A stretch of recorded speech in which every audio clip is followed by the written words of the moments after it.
반갑습니다. 실무 마케팅을 같이 진행하게 된 황창환 교수입니다. 이번 학기에는 여러분들하고 온라인과 오프라인으로 같이 만날 수가 있어서 더 좋은 경험을 할 수 있겠다 이런 생각을 합니다. 저는 이 실무 마케팅 과정을 처음으로 제가 설계를 해서 건국대학교에서 9년째 강의를 하고 있고 올해는 삼진어묵이라고 하는 회사에서 대표이사로 일을 하고 있습니다. 자, 여러분들하고 한 학기 동안 배워야 되는 내용은 마케팅이라는 영역을 우리가 알고 있는 부분하고 조금 더 실무적으로 접근을 해서 실질적으로 기업 안에서 마케팅이 어떻게 운영되고 있는지, 그리고 기업 활동 중에 마케팅이 차지하는 포션이 얼마나 중요한지, 그리고 그런 부분들을 통해서 기업이 얻을 수 있는, 또는 기업에 소속되어 있는 마케터들이 어떤 활동을 할 수 있는지, 그리고 그 활동을 통해서 시장에 어떤 영향을 줄 수 있는지, 이런 부분들에 대해서 여러분들하고 한 학기 동안 공부하면서 주로 기업 사례들을 중심으로 해서 실제 현장에서 일어나는 좋은 마케팅 사례들을 공유하고 스터디하는 시간을 가져보도록 하겠습니다. 이 과정의 특징은 실무 마케팅이라는 이름에서 알 수 있듯이 그냥 이론적인 마케팅 내용을 다루는 게 아니라 실제로 한 학기 동안 여러분들은 저하고 같이 마케팅의 이론을 학습하면서 그걸 가지고 실습을 해보고, 또 그런 과정을 통해서, 그런 마케팅 활동을 통해서 성과를 낸 사례들을 같이 스터디하면서 여러분들이 실제 기업에서 마케팅 업무를 수행할 수 있을 정도에까지 다다르는 게 이 과정의 가장 큰 목적이다 이렇게 생각을 하고 있습니다. 전체 한 학기의 학습 일정을 보게 되면은 1주차, 오늘은 주로 1주차에서는 주로 마케팅의 역사나 기업 활동에서의 마케팅에 대한 내용들을 다루고, 최근에는 마케팅 트렌드가 너무 빠르게 바뀌고 있어서 그러한 트렌드들을 어떻게 적응을 하고 갈 거냐, 이런 부분들에 중점을 두고 알아보도록 하겠습니다. 2주차에는 마케팅에 대한 정의나 발전 단계, 또는 마케팅 100년의 단계별 구분 등을 좀 알아보게 될 거고요. 3주차에는 수직적 마케팅과 수평적 마케팅의 개념에 대해서 여러분들이 이해할 수 있도록, 그리고 우리가 창의적인 마케팅, 새로운 시장에 런칭을 하고 새로운 부분들을 운영하고 하는 부분들은 수직적인 마케팅의 개념인가, 수평적인 마케팅의 개념인가, 이런 부분에 대해서 여러분들하고 알아보게 될 거고요. 그리고 기업이 신제품을 시장에 내거나 아니면 새로운 마케팅 전략을 펼 때 아주 뉴 크리에이티브, 새로운 영역에서 새로운 아이디어들을 끌어내는 부분들에는 어떤 마케팅 기법이 있는지, 아니면은 아주 전통적인 마케팅을 진행하고 있는 기업들 같은 경우에는 그런 부분들을 어떻게 일정하게 유지하면서 성과를 내고 있는지, 이런 것들을 알아보는 시간이 될 것 같습니다.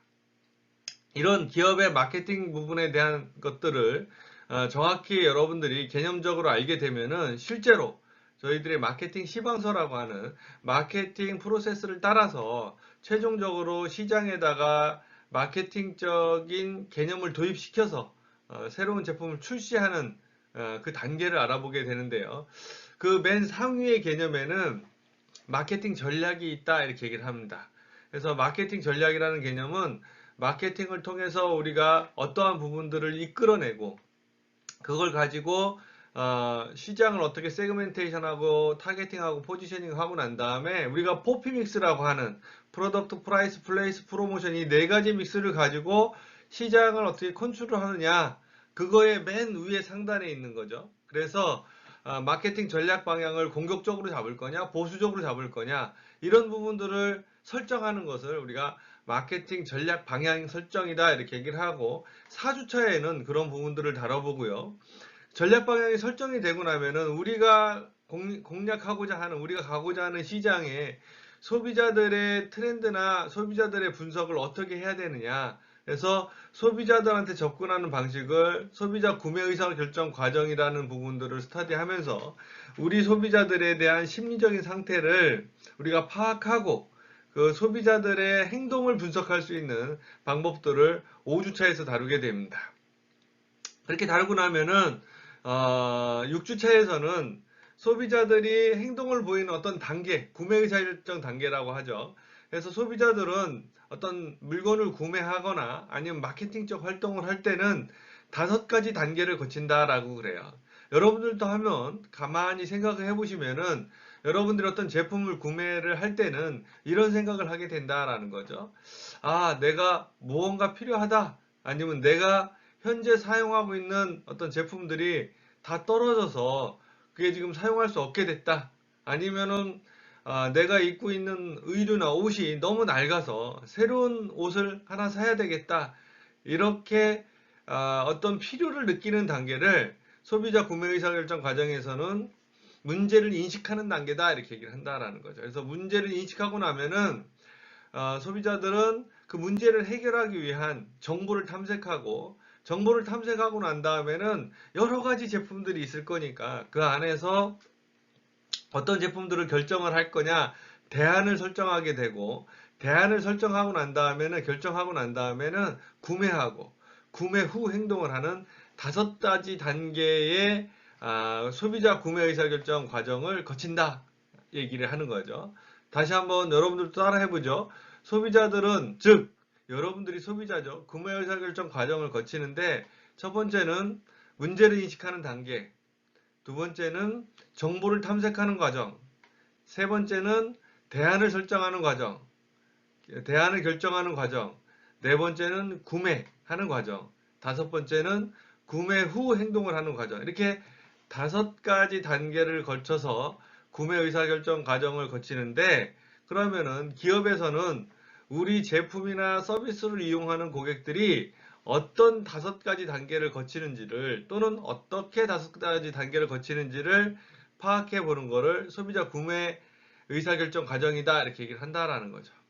자, 그러면은 여러분들은 우리가 우리 회사의 마케팅에서 어떤 방향으로 전개가 될 거고 그리고 두 번째로는 우리 마케팅의 대상인 소비자들은 우리 제품들을 구매할 때 또는 우리 경쟁사 제품들을 구매할 때 어떤 구매 의사결정 단계를 거쳐서 거치는지에 대해서 명확하게 알게 된다라는 거죠.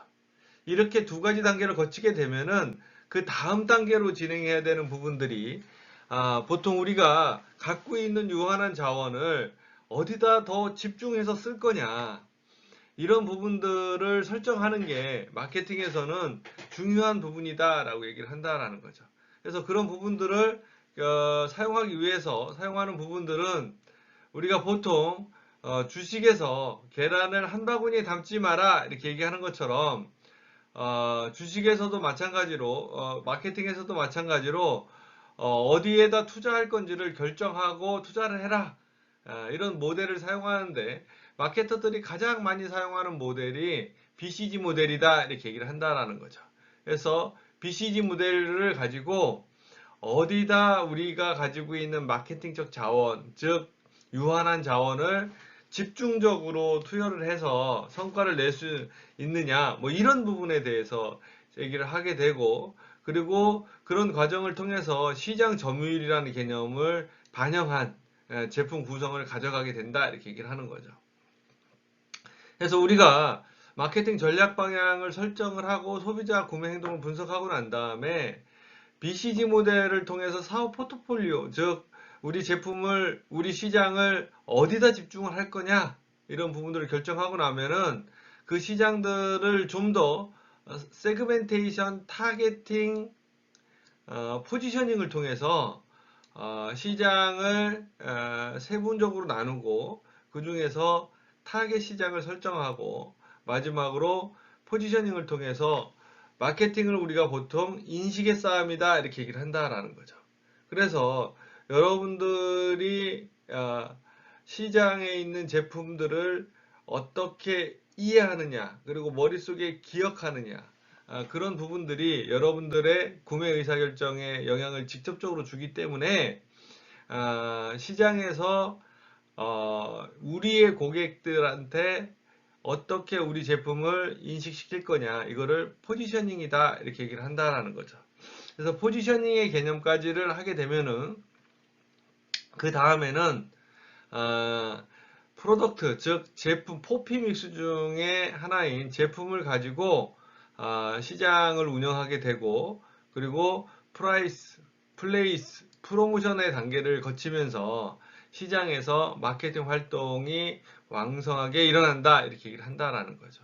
그래서 한 학기 동안 여러분들하고 다루는 내용을 약 12가지로 대략적으로 설명을 드렸는데요. 지금 빠르게 설명드린 내용들은 우리가 한 학기 동안 진행을 하면서 매주 하나씩 다뤄가고, 그리고 그 내용들을 잘한 사례들을, 시장에서 잘한 기업의 사례들을 또 보고, 그리고 그러한 사례들을 그냥 우리가 보고 이론적으로 배우는 게 아니라 여러분들이 직접 그런 사례들을 만들어 보는 단계까지를 가져가는 과정이다 이렇게 생각을 하시면은 이 과정에 대한 이해가 명확해질 것이다 이렇게 생각을 합니다. 그리고 이 과정을 거치게 되면은 여러분들은 기업에서 마케터로서 기본적인 업무를 수행할 수 있는 정도의 수준의 마케팅 스킬을 익히게 될 것이다 이렇게 얘기를 한다라는 거죠.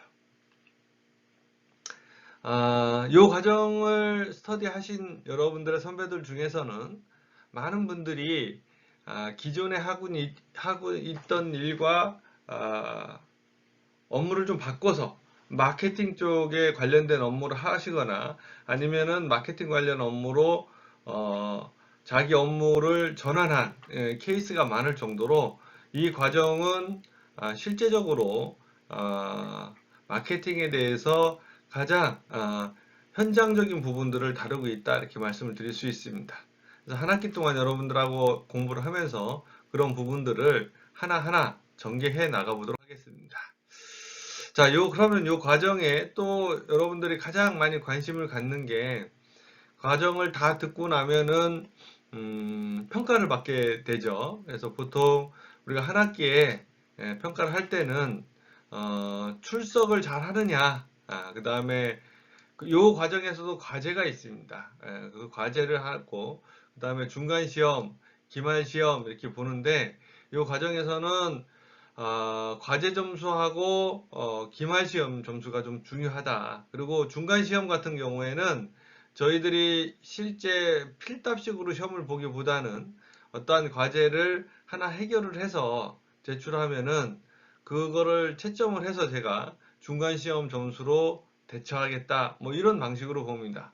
그래서 실질적으로 평가는 4가지로 이루어지는데, 문답식으로 필기 시험을 보는 경우는 기말 시험에만 한해서 시험을 보고, 나머지들은 실무적인 부분들을 다루고, 그리고 실무적인 다루는 부분들을 가능한 한 수업 시간 안에 다 다루게 됩니다. 즉, 여기 과제에 대한 부분들도 여러분들이 수업 시간에 작성한 마케팅적 작업들을 가지고 과제 점수를 평가하는, 그래서 수업 시간에 수업에 잘 참여하신 분들은 높은 점수를 받을 수 있는 과정이다 이렇게 말씀을 드릴 수 있습니다.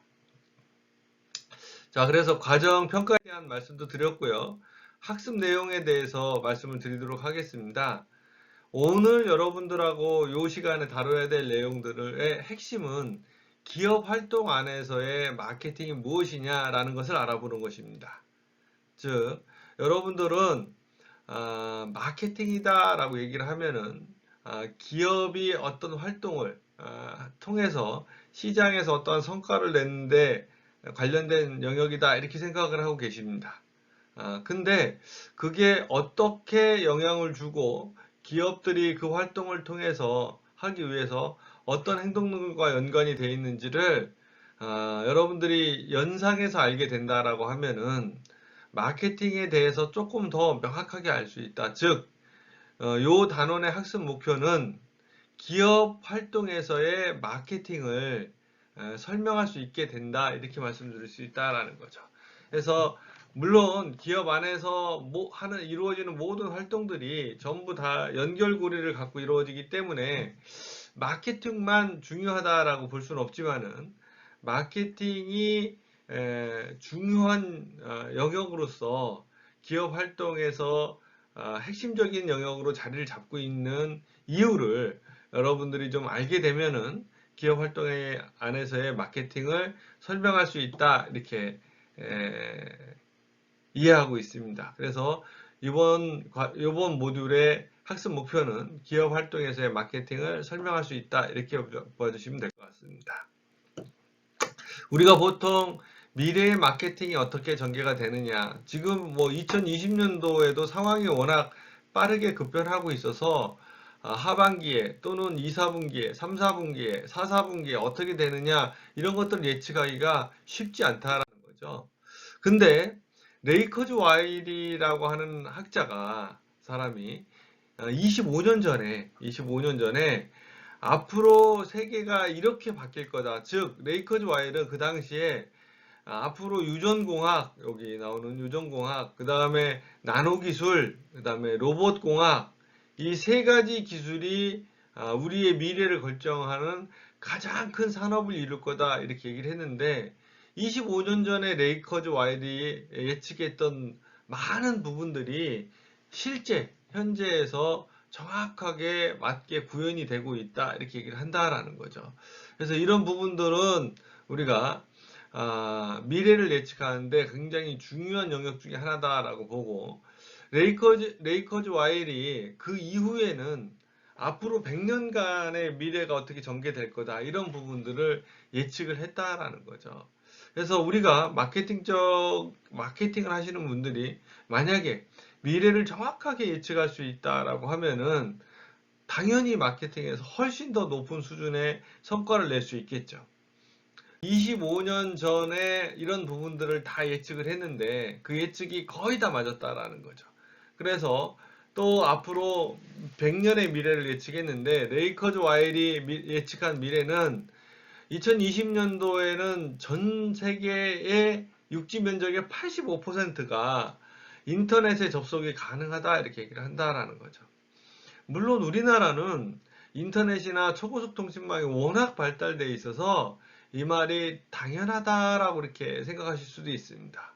하지만 지구 육지 면적의 85%가 인터넷에 접속이 되려고 하면은 중국의 내륙 지방 아니면 중동 지방 저기 아프리카 지방까지도 인터넷에 접속이 가능해야지 85% 정도의 숫자가 인터넷에 접속하게 된다 이렇게 얘기를 한다라는 거죠.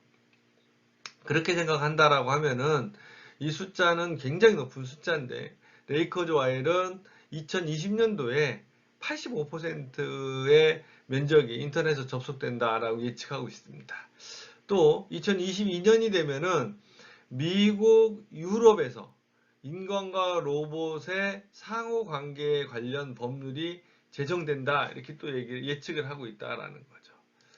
2024년도가 되면은 자동차에 인공지능 탑재가 의무화되고 2025년도가 되면은 인간 임플란트 디바이스 수명이 연장된다 이렇게 얘기한다는 거죠.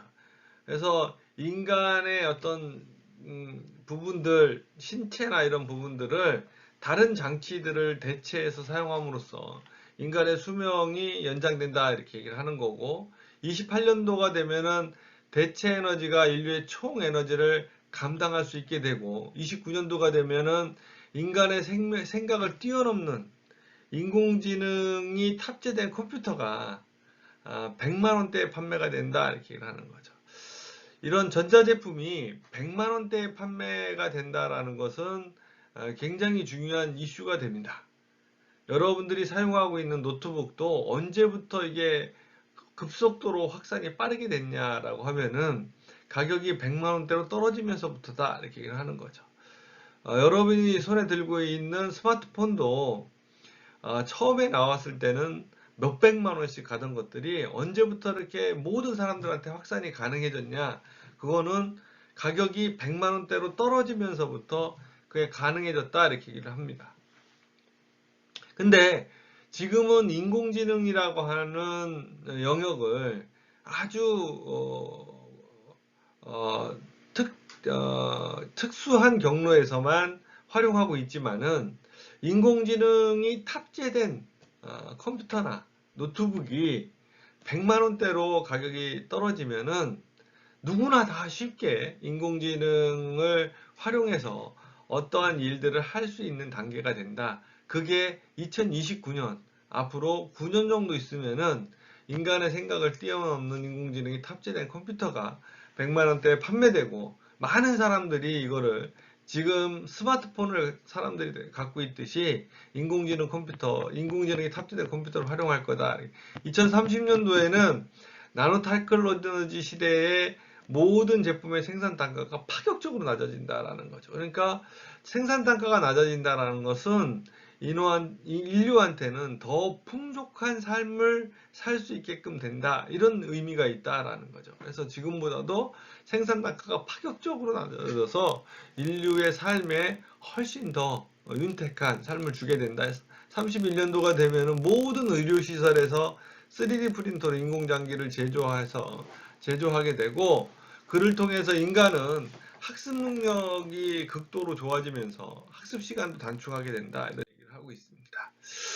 이런 부분들을 본다라고 하면은 기업 활동에서의 마케팅에 이런 것들이 어떻게 영향을 줄 거고, 기업 활동의 마케팅은 앞으로 어떤 쪽으로 가야 되느냐, 그리고 기업에서 마케팅을 실제로 하고 있거나 아니면은 마케팅 업무에 대해서 관심 있는 사람들이 레이커즈 와일이 예측한 것처럼 앞으로 우리의 미래가 이렇게 100년 동안 변할 건데, 그런 부분들에 어떻게 영향을 받을 거며, 또 어떻게 우리가 그런 것들을 선제적으로 활용해서 시장에다 영향을 줄 수 있겠느냐, 이런 부분들이 기업 활동에서의 마케팅의 중요한 영역이다, 이렇게 말씀을 드릴 수 있고요. 자, 기업 활동의 마케팅에 대해서 얘기를 할 때 저는 기업 활동을 크게 5가지로 나누어서 얘기를 합니다. 이 5가지는 우리가 기업을 하는데 꼭 필요한 필수적인 요인을 얘기할 때 많이 사용을 하는데요. 기업을 한다라고 하는 것들은 우리가 보통 얘기를 할 때 기업을 운영하기 위해서는 가장 중요한 게 돈을 잘 관리하는 거다, 이렇게 얘기를 한다라는 거죠. 즉, 아무리 좋은 기업도 자금의 흐름을 잘 맞추지 못하면은 보통 흑자 도산을 한다, 이런 말을 합니다.